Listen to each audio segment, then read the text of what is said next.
MSD Productions.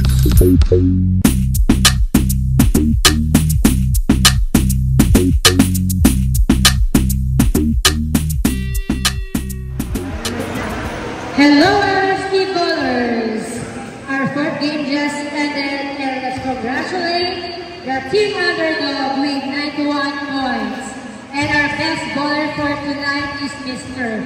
Wilfred Serico. And Mr. Wilfred, congratulations again. And bilang isang basketball enthusiast, ano ang maiko-contribute mo sa ating mga kabataan para hindi sila maligaw ng landas? Siyempre po, unang iwas sa bisyo.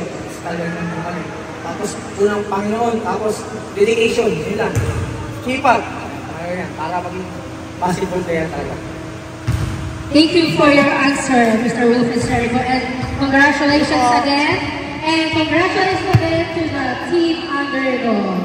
Let's end our game for tonight. Thank you to all our MSD bowlers for your participation. Back to you, MSD. Blow the whistle. Blow the whistle.